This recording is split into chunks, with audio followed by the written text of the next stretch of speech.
ଆସିବ ପ୍ରଧାନମନ୍ତ୍ରୀ ଆବାସ ଯୋଜନାର ୱାର୍କର। ଯଦି ଆପଣ ବି ପିଏମଏୱାଇ ଅଧୀନରେ ଆବେଦନ କରିଛନ୍ତି, ଏବେ ସର୍ଭେ କାମ ଶେଷ ହୋଇଛି। ଏହି ମଧ୍ୟରେ ଆସିବାକୁ ବାକି ରହିଛି ପ୍ରଧାନମନ୍ତ୍ରୀ ଆବାସ ଯୋଜନାର ୱାର୍କର, ଅର୍ଥାତ୍ ନୂଆ ଲିଷ୍ଟ ଜାରି ହେବ। ଆଉ ଲିଷ୍ଟରେ ନାମ ଅଛି ମାନେ ଆପଣମାନେ ନୂତନ ଘର ନିର୍ମାଣ କାର୍ଯ୍ୟ ଆରମ୍ଭ କରିପାରିବେ। କେବେ ମିଳିବ, କାହାକୁ ମିଳିବ, ଏ ମଧ୍ୟରେ ଆସିଲା ଆଉ ଏକ ନୂଆ ଅପଡେଟ୍ ଭିଡିଓରେ ଜାଣିବା। ତା ପୂର୍ବରୁ ଭିଡିଓକୁ ଲାଇକ୍ କରନ୍ତୁ, ସବସ୍କ୍ରାଇବ କରିନଥିଲେ ଏବେ ସବସ୍କ୍ରାଇବ କରି ପାଖରେ ଥିବା ବେଲ୍ ଆଇକନକୁ ଦବାଇ ଦିଅନ୍ତୁ। ଆପଣ ଜାଣିଛନ୍ତି ରାଜ୍ୟ ସରକାରଙ୍କ ତରଫରୁ ଅନ୍ତୋଦୟ ଗୃହ ଯୋଜନାର ଶୁଭାରମ୍ଭ ହୋଇଥିବା ବେଳେ କେନ୍ଦ୍ର ସରକାରଙ୍କ ତରଫରୁ ପ୍ରଧାନମନ୍ତ୍ରୀ ଆବାସ ଯୋଜନାର ଶୁଭାରମ୍ଭ କରାଯାଇଛି, ଯେଉଁଥିରେ ହିତାଧିକାରୀଙ୍କୁ 1,20,000 ଟଙ୍କା ମିଳିଥାଏ ଘର ନିର୍ମାଣ କରିବା ପାଇଁ। ତା ଛଡ଼ା ଯେଉଁ ହିତାଧିକାରୀ 3 ମାସ ମଧ୍ୟରେ ଘର କମ୍ପ୍ଲିଟ୍ କରିଥାନ୍ତି ସେମାନଙ୍କୁ 20,000 ଟଙ୍କା ସବସିଡି ମଧ୍ୟ ଆସିଥାଏ।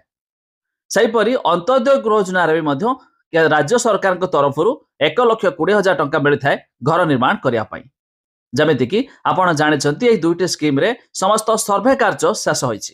ଏବେ ବାକି ରହିଛି ୱାର୍କ ଅର୍ଡର ଆସିବାକୁ ନେଇ।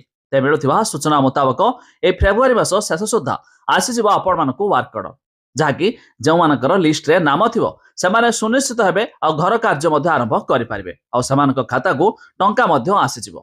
ତେବେ ଯଦି ଆପଣ ବି ଏହାର ଲିଷ୍ଟ ବଗେରା ଦେଖିବା ପାଇଁ ଭାବୁଥିବେ କେଉଁ ୱେବସାଇଟ୍ ଯୋଗେ ଦେଖିହେବ, ୱେବସାଇଟ୍ର ଲିଙ୍କ ଆମେ ଡେସ୍କ୍ରିପ୍ସନରେ ଦେଇଛୁ, ଆପଣମାନେ ଯାଇ ମଧ୍ୟ ଚେକ୍ କରିପାରିବେ। ତେବେ ଆପଣ ବି ଯେଉଁ ସ୍କିମ୍ ଅଧୀନରେ ଆବେଦନ କରିଥାନ୍ତୁ ନା କାହିଁକି, ଯଦି ଆପଣଙ୍କର ଅନ୍ତୋଦୟ ଗୃହ ଯୋଜନା ହେଉ କିମ୍ବା ପିଏମଏୱାଇ ଅର୍ଥାତ୍ ପ୍ରଧାନମନ୍ତ୍ରୀ ଆବାସ ଯୋଜନା ହେଉ, ତେବେ ଆପଣଙ୍କୁ ମଧ୍ୟ ଲିଷ୍ଟ ଆସିଯିବ ଆଉ ଆପଣ ବି ନୂତନ ଘର ନିର୍ମାଣ କାର୍ଯ୍ୟ ଆରମ୍ଭ କରିପାରିବେ।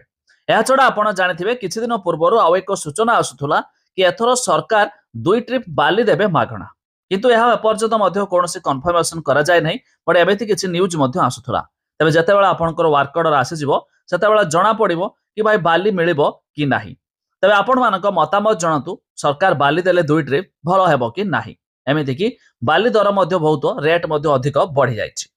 ତେବେ ଆଉ ଥରେ କହି ରଖୁଛୁ, ୱେବସାଇଟ୍ ଦେଖିବା ପାଇଁ ଲିଙ୍କ ଅଛି ଡେସ୍କ୍ରିପ୍ସନରେ, ଚେକ୍ କରନ୍ତୁ।